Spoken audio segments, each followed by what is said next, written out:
ఈరోజు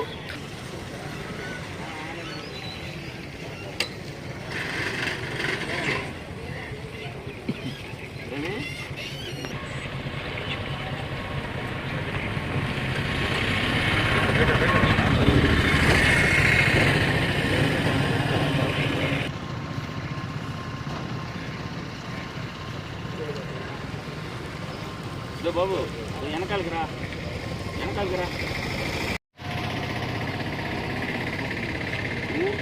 చూడవాట రెడ్డి భవన నిర్మాణ కార్మిక సంఘం యూనియన్ ప్రెసిడెంట్ బుచ్చిరెడ్డిపాలెం. ఈరోజు ఇసుక గురించి మా కార్మికుల సమస్యల గురించి తెలియపరిచేదానికి ఈరోజు ప్రెస్ మీట్ ఏర్పాటు చేయడం జరిగింది. ఈరోజు మన చంద్రబాబు నాయుడు గారు ముఖ్యమంత్రిగా అయిన తర్వాత ఇసుక గురించి కొన్ని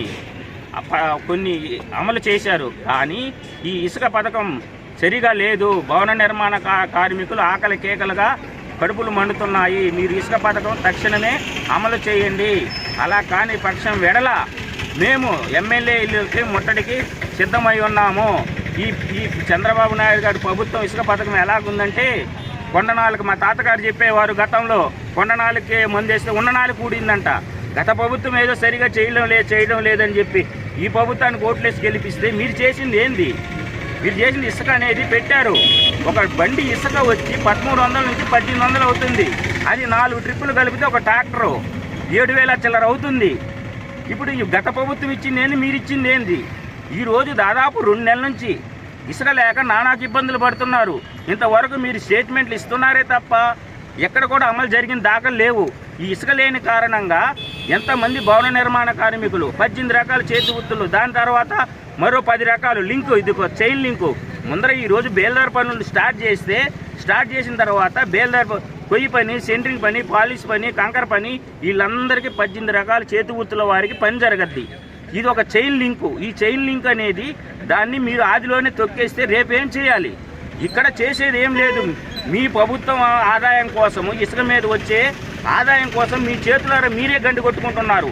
ఇక్కడ ఇప్పుడు మొదలవుతే రేపు సబ్ రిజిస్టర్ ఆఫీస్కి, రిజిస్ట్రేషన్ శాఖకి ఎంతో ఆదాయం వస్తుంది, సిమెంట్ అంగళ్ళకి ఆదాయం వస్తుంది. ఈ ఇసుక అనే 3 అక్షరాల పదానికి చాంతాడంత చరిత్ర ఉంది. కానీ మీ చేతులారా మీరే ప్రభుత్వ ఆదాయాన్ని గండి కొట్టుకుంటున్నారని పత్రికా ముఖంగా ఈరోజు చంద్రబాబు నాయుడు గారికి తెలియపరుస్తున్నాను. అలాగే ఈరోజు ఈ ఇసుక గురించి మీరు చేసే ప్రకటనలు సరిగా లేవు. తక్షణమే అమలు చేయండి.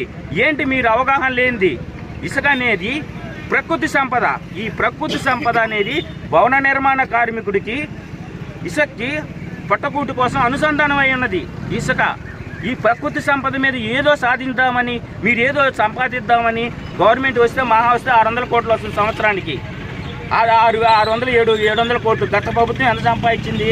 ఇసుక మీద 700 కోట్లు సంపాదించింది 5 సంవత్సరాల్లో. మీరు ప్రకృతి సంపద మీద పేదవాడికి అనుసంధానం అయి ఉన్నదండి ఇది ఇసుక. వాడు పట్టకూటు కోసం అనుసంధానం అయినది. మీరు ఏదో సాధించాలని కొండందో వెలకన పట్టబాకండి.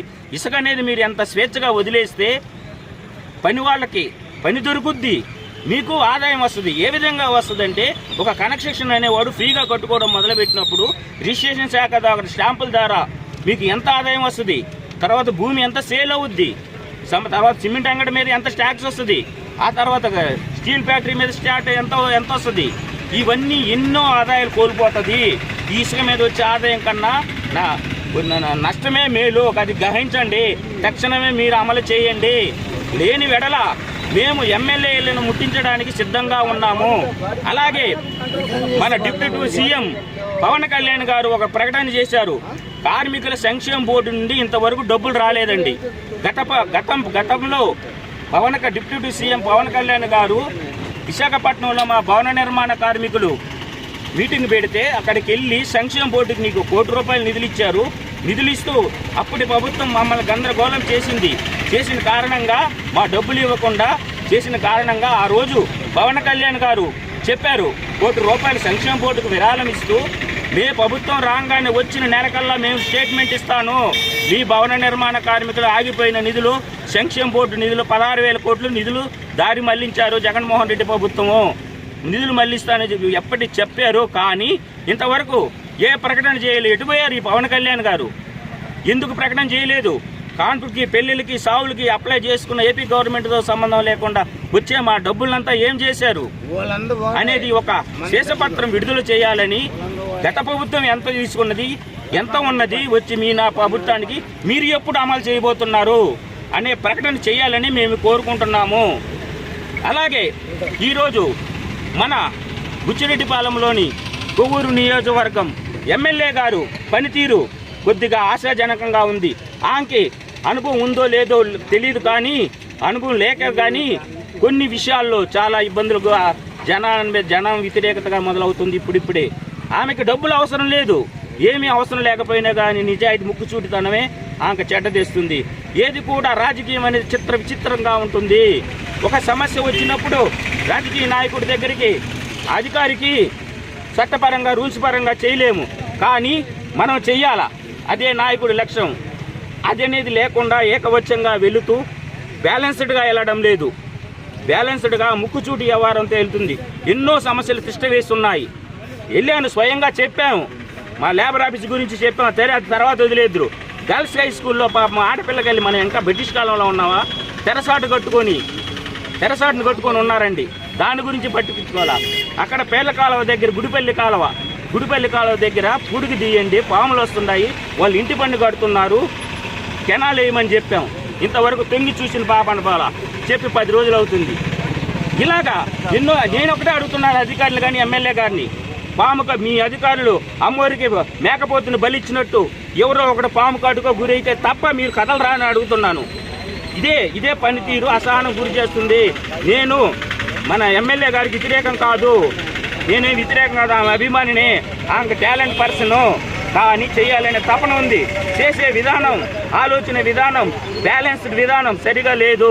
తక్షణమే ఎమ్మెల్యే గారికి అయితేనేమి మా సమస్యలు పరిష్కరించండి, త్వరగా వచ్చి బుచ్చిరెడ్డిపాలెంలో బోల్డని సమస్యలు తిష్టవేసి కూర్చున్నాయి, మీరు త్వరగా పరిష్కరించండి. రెండోది వచ్చేసి మేము చంద్రబాబు నాయుడు గారికి, పవన్ కళ్యాణ్ గారికి చెప్పేది ఒకటే, మీరు తక్షణమే మా నిధులు మాకు విడుదల చేసి ఇసుక చెప్పండి త్వరగా, మీరు చాలా భారం పడుతుంది.